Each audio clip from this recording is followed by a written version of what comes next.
We are here in Brussels at the heart of the European Union to speak about the attempted revolt in Russia.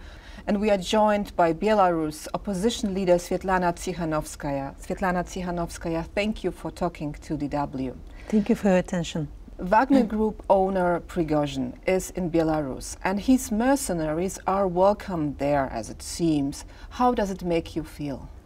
They might be welcomed by Lukashenko, but Lukashenko is not Belarusian people.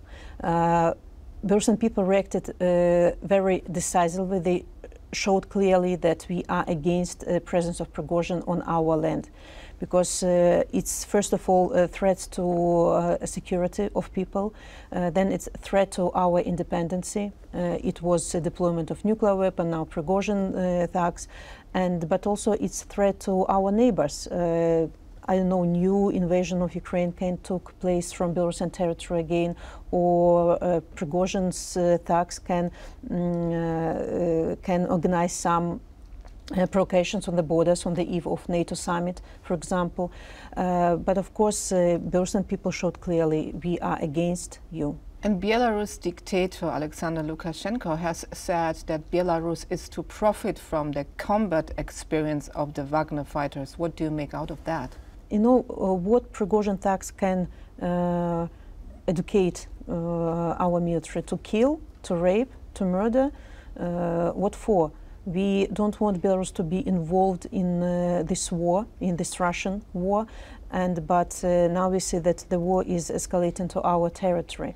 So there is no need to bring to country these mercenaries. Do you expect Lukashenko to use the Wagner Group against opposition leaders, or rather to use them to drag Belarus into the war in Ukraine? We actually don't know what Prigozhin is going to do. In Belarus, we have heard that Lukashenko will legalize them, will provide them with facilities, with the equipment, with with infrastructure. But of course, people are scared. People of Belarus are scared with this scenario. Just imagine weaponized people who are ex-criminals, going easily in our cities and villages. And of course, it's a threat to people. So we really don't know how Prigozhin will be used in Belarus. But I think that Prigozhin has rather bigger appetites, and his deportation to Belarus is not comfortable for him as well. I think so. Maybe he will soon return to Africa. But I think this story is not over yet, because Prigozhin humiliated Putin, and Putin in his speech told that he doesn't forgive betrayers. What it means in practice, we don't know. And so as Lukashenko is fully loyal to Putin, he will fulfill all the orders of Putin. And if, let's imagine, Putin gives Lukashenko order to get rid of Prigozhin, he will do this. What do you think? What was Lukashenko's motivation to broker this deal to end the attempted revolt in Russia? Now Lukashenko shows himself that he saved the world, that he is peacemaker, that he saved Putin's face and Prigozhin's face, but I'm absolutely sure that he has done this only to save his own fate, because Lukashenko realizes that weak Kremlin, weak Putin means weak Lukashenko, and that Belarusian people who are fighting for 3 years against this dictatorship, they will use this window of opportunity, this weakness. So that's why he decided proposed, this decision to not to weaken Russia first of all. But by helping Putin, he has gone, at least in the eyes of some observers, from Moscow's vassal to a regional player in his own right. So do you think that this development could help him to strengthen his grip on power in Belarus? He took advantage political credit for these actions, but only in the eyes of his supporters. And the quantity of the supporters is not very big inside Belarus.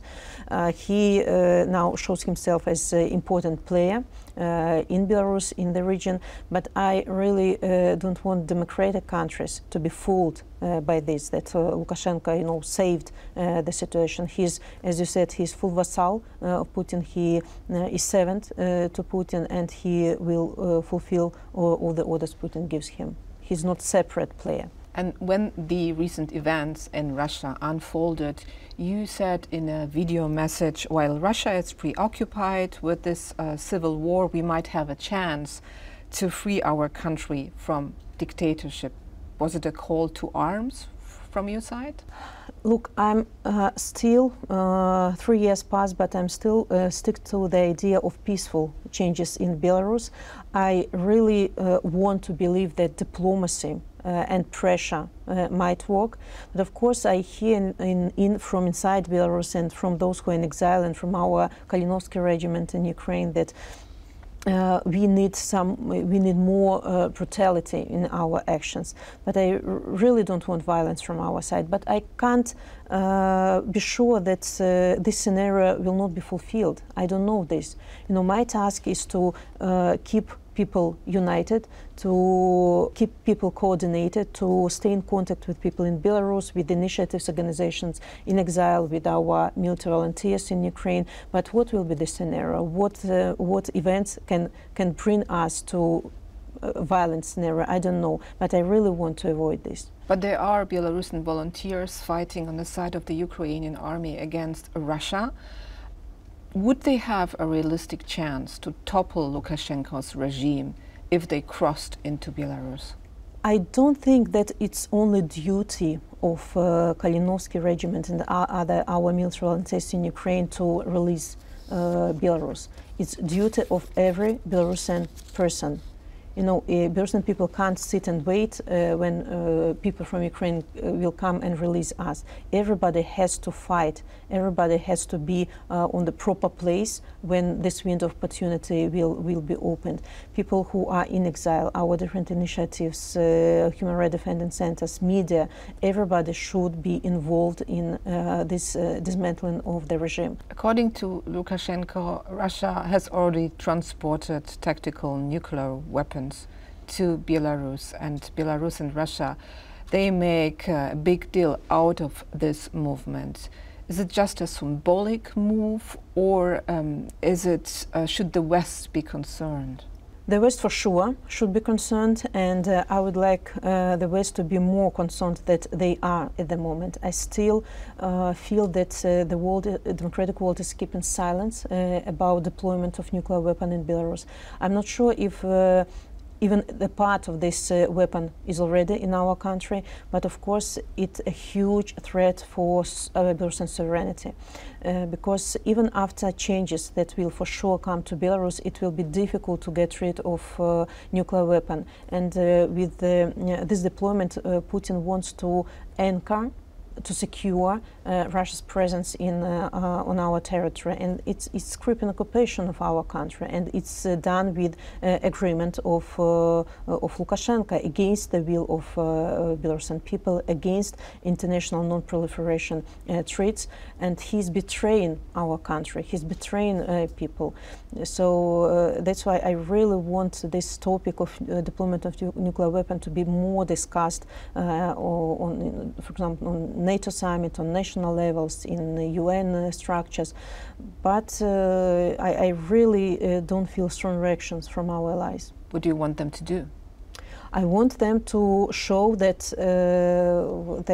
this deployment will not go unpunished, that it will reveal new sanctions, for example, new political pressure, and more vocality about this. Because when democratic world keeps silence, it is perceived as weakness by dictators. They feel impunity, and they can escalate and escalate, the situation. They can commit new and new crimes, and nobody reacts.